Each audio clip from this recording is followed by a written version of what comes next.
The Formula One silly season is gonna heat up in the upcoming months, so it's time to review where each team and driver stands ahead of next season. We'll explore potential changes to the grid and identify new talent vying for an opportunity in the pinnacle of motorsport.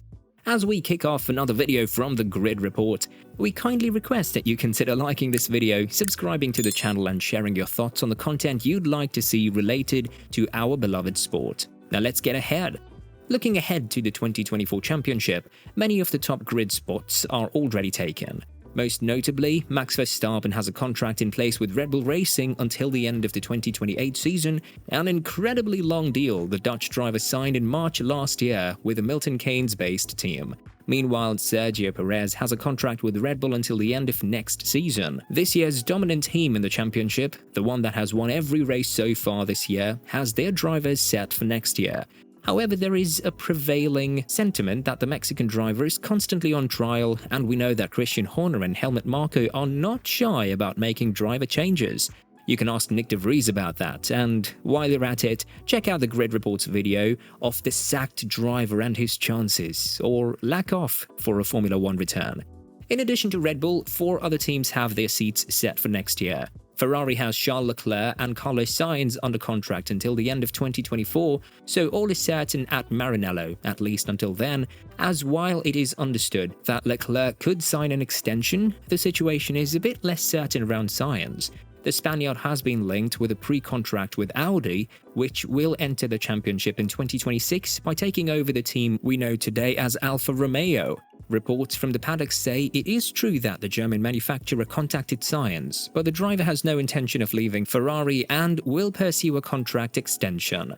McLaren managed to commit Lando Norris to a new contract in February last year that ties the British driver to the team until the end of 2025, so the podium finisher in Hungary and Belgium this year is not going anywhere, while his rookie teammate Oscar Piastri signed for 2 seasons with McLaren when he left Alpine. Alpine, rightly, might not be clear on its management following the departure of Otmar Szafnauer, but driver-wise there is no doubt for 2024, with Frenchmen Esteban Ocon and Pierre Gasly secure in their places, though surely waiting for the team to improve its performance. Over at Aston Martin, Fernando Alonso signed for 2 seasons when he surprisingly left Alpine this time last year, while it is unknown exactly how much time Lance Stroll has left on his contract. However, it's reasonable to assume the Canadian will continue into the next year at the team owned by his father, Lawrence Stroll. This, despite Mercedes' absence from the list of teams with confirmed lineups for 2024, raises questions, being 100 points behind Alonso in the championship with 10 Grand Prix still left in the season.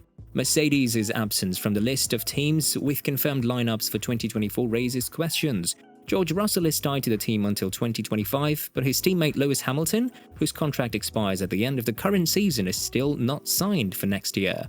Time and time again it's been said that a deal is on the cards, but the delay to finalize the contract has led to speculation. Hamilton addressed the issue most recently in Hungary, where he said that he has stayed out of the talks to focus on driving the Mercedes W14. I've not been a part of it the whole time. I've been removed from it from the beginning. I wanted to be as focused on all the other things that I have going on, so the team is working on it in the background. There is no negotiation left. It is all just small bits.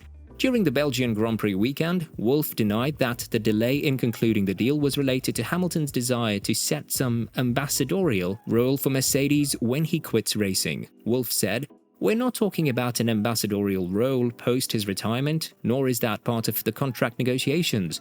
I think he has many years to go as a driver within the team, and therefore it's only about cleaning things up in the contract. I know it looks a little bit uncertain, and why is this not being done and dusted? But it's simply down to trivial things that just need to be cleaned up in contracts." If Hamilton is taken out of the equation, it could be argued that the next most attractive seat to be filled is the one available at Williams as Alexander Albon's teammate.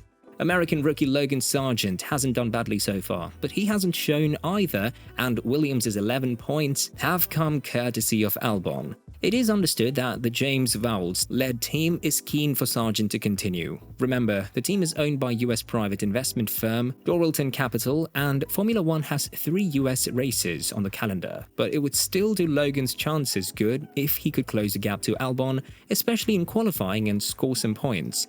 A logical alternative that could emerge if Williams were to go for a driver change is Mick Schumacher, who currently fulfills the role of Mercedes' reserve driver and has been praised more than once this year for his contribution to the team by working in the simulator during race weekends.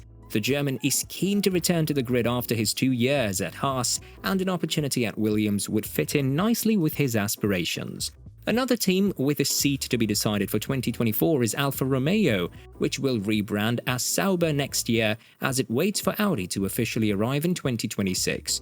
Valtteri Bottas is under contract for 2024, but Zhou Guanyu's contract ends this year. However, the Chinese driver has raised his game in 2023 after his rookie season and is believed to remain with the Hinwil-based team, as that is the wish of both Zhou and the team's management.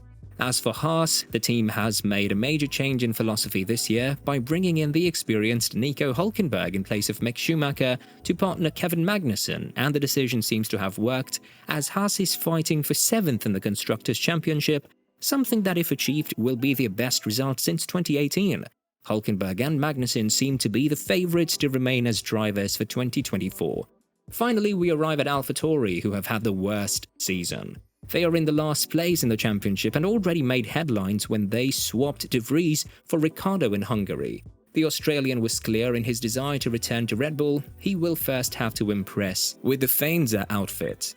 Christian Horner and Helmut Marko have been clear that Perez will remain at Red Bull next year, and if the Mexican scores podiums and maybe another win over the final 10 races, then there will be no doubt about it, and Ricciardo will have to accept a 2024 season at AlphaTauri.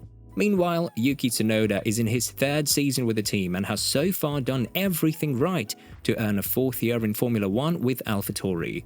The Japanese driver has taken on the role of team leader with the departure of Gasly, clearly outperformed De Vries, and looks more mature than in previous years, showing speed without making mistakes. With this current scenario, Formula 1 may not have any rookie drivers next season, although there are some very good talent waiting for a chance to prove themselves. One is Felipe Drugovich, who was Formula 2 champion in 2022 and this year has been Aston Martin's reserve driver. The Brazilian was close to making his debut in Lance Stroll's place at the season opener in Bahrain when the Canadian suffered a wrist injury. There is no clear path for him to Formula 1 in 2024, and his future could very well be Formula E with the Maserati team, where he has already done some testing. Another waiting for a chance is Liam Lawson, a member of Red Bull's Young Driver Academy who is fighting for the Super Formula Championship in Japan in his 1st year in the series. He has made it clear that he is ready to make the jump to Formula 1 in 2024. Also knocking on the door is Formula 2 Championship leader and Alfa Romeo reserve driver Theo Pourchaire, and those following him in the standings: Mercedes Academy driver Frederic Vesti, Red Bull Junior driver Ayumu Iwasa, and Alpine Academy driver Jack Doohan. This perhaps demonstrates the lack of opportunities for young drivers on the Formula 1 grid, something that could perhaps change in a few years if new teams finally join, but that will be a subject of another video from the Grid Report. For the time being, remember to click the subscribe and like buttons of the Grid Report to stay updated with more fantastic content.